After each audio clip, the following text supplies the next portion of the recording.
I don't know if this camera is going to work. Can you see me? I just have to duck down. Hi, everybody. I'm not here to sugarcoat anything. I know I took a risk at offending or angering my Armenian friends. With the last video I put up, the video titled "Why Armenia Lost." Now I'm looking big picture, and I'm looking bigger picture than most people. And what I mean by that is I'm a Christian. And Armenians will say, well, I'm a Christian as well, but I don't mean just because of ethnic affiliation. I'm a Christian in the sense that I believe the Bible. I believe it's a historical record. I believe that the word testament, it means testimony, witness testimony, something that's admissible in a court of law. These are people that were testifying what they experienced. And just because they're fantastic, some of these stories are fantastical, people write them off. But there are innumerable intellectuals, lawyers, people who have set out to disprove the testimony of the resurrection of Jesus Christ, for example, that have, by looking into the record from a legal point of view, have actually come to a faith and a belief that it really happened. Okay, those are experiences that intellectuals, atheists, people, secular people that up to that point rejected this religious thing. And once they dove into the history, right? So I'm an amateur historian. I've been researching the Armenian genocide. I've been looking at what things really happened, right? We can believe a historical record. And that historical record goes all the way back, to the biblical account. It's the most accurately preserved ancient history ever.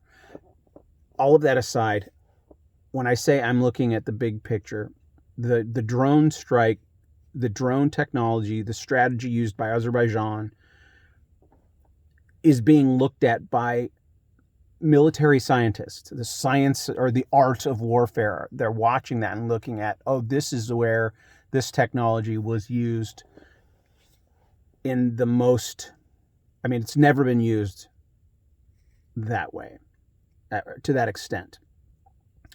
And it proved the success of that. So some of the strategies used, it's what people have foreseen would happen, but it's, there hasn't been a conflict where it's been used, and now it has been. And that's painful for Armenians to realize they're on the losing side of that innovative warfare. And it is painful to see Armenians die on camera. And that's the risk I took. I debated, maybe I should have, the drone footage maybe should have been smaller, and the Major General, maybe his face should have been larger instead of seeing, it's painful to watch, I know, and it's painful to realize that Armenians were on the losing end of that technology.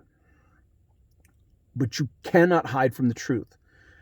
Part of the reason I'm saying this is I watched, my subscriptions went up a couple, and then they went down a couple. Like some people, I'm confident who had subscribed saw that video and they're like, this guy's anti-Armenian, or this guy, or I can't watch this, or he's supportive of. I'm not supportive of what happened at all. I'm angered and enraged, the evil prevailed in that instance. But I must say, Armenian hubris is their own downfall. I'm not Armenian. I care about Armenians. And when I say I'm looking at big picture, I believe Armenians are special in a similar way that the Jewish people are special. God chose the Jewish people, that lineage through which the Messiah would come, right? That's why they're special. The Jews, they're not better or worse than other people. They just happen to be chosen for part of God's plan, right? They're just as evil as the next person. They sold these drones to Azerbaijan, right? That's an evil thing, but that's not all Jews are. Not all Jews are evil. Some Jews are good, right? It's not one whole ethnicity is evil, right? Let's not fall into that same racism, that the Turks are falling into by hating Armenians. So the Jews are special because of part of God's plan. And I believe identically the Armenian people are the successors to the Jews in God's plan. For my Christian friends and my non-Christian friends, my Armenian friends who may not be believing Armenians, my life's goal, my life's mission is to get this story told in a way that the world's mind will be blown by what happened. People will say, how come I didn't know this history from 1915 up to 1921, the Sogomon-Tehlirian story? But my strategy is to communicate it. I think the way it will catch fire, the audience, the built-in audience for this story that hasn't heard it yet is my demographic. Christian, believing Christian, people who believe the Bible, people who believe that Jewish people were chosen, right? I'm realizing that the Armenian people are the first, and I've used this phrase before, the first fulfillment of Jesus's last command, right? And so maybe in the comment section, here's what I keep using that phrase, the Armenians are the first fulfillment of Jesus's final command. What's the final command? The Great Commission. Go and make disciples of all nations, which means nations, full nations, not individuals, but nations coming to Christianity. Armenia is the first Christian nation. So Armenia is the first fulfillment of Christ's last orders, right? Before he ascended, before he left his disciples, he gave an order, which is important, right? The last thing a person says is extremely important. He said, make disciples of the nations. Another way to phrase it is, Armenia is the first obedience to Christ, right? Armenia is the first obedience. So there's got to be the marketing of it, right? The phraseology of it, that as I'm in development of this project, the target is 2.4 billion Christians, right? You get half of that. You get 1 billion Christians paying attention to this project. That'll be the biggest story ever told, right? Aside from Christ. And that's actually one of the ways I refer to this. This is the greatest story never told. Jesus' resurrection, his birth, Christmas that we celebrated just past, and his resurrection, Easter, that we celebrate once a year, that's referred to as the greatest story ever told. The Sogomon-Tehlirian story, which means the Armenian genocide, is the greatest story never told. Another way I phrase it is the most important story ever forgotten, right? And so there's got to be, as I develop it, there will be a whole pitch to the Christian community. The Passion of the Christ film was the highest grossing R-rated film in history. It's since been surpassed by American Sniper and Deadpool. But up to that point, a Christian movie was the highest grossing R-rated film. Why? Because Christians went to see it. That's this huge untapped demographic. So I guess this video is kind of a mixture of things. I'm sorry about that video I posted earlier. I mean, I'm not really sorry, but I'm sorry if you're offended, if it was painful to watch, but we cannot hide from the truth. Armenians suffered, and I think it's hubris, thinking, oh, maybe they just thought they were better than the Azeris, or that God is on their side, or that somebody would come to the rescue, but they didn't pay attention to the Azeris gearing up. I mean, I don't know. I've said this before. There's corruption.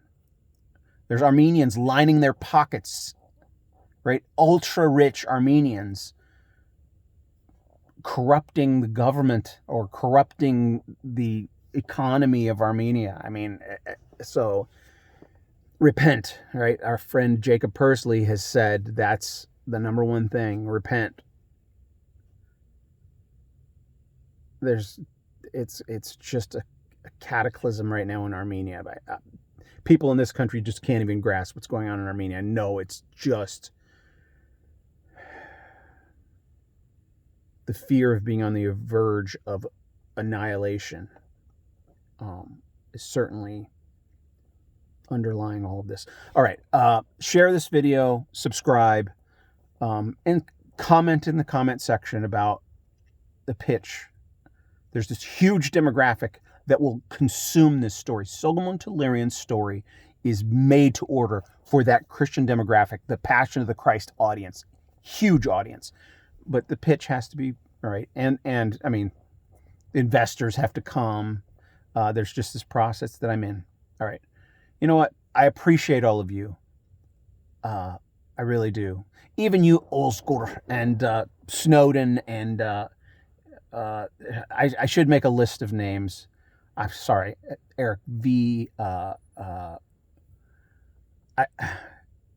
have to give acknowledgments to my supporters. People are in there arguing. Gnostic. I need to just memorize everybody's names. I keep seeing the names over and over again. All right. Thank you all. Share, subscribe, comment, like. Don't forget to press like. All of these things, the comments, all of that helps on YouTube. I'll do a video eventually about why I don't have any other social media. It's kind of complicated. I'm just focused on YouTube. I know we could get more viewers and more followers and get the word out. You guys can share links wherever, but I'll explain at some point. All right, that's enough. Babbling now, just totally babbling.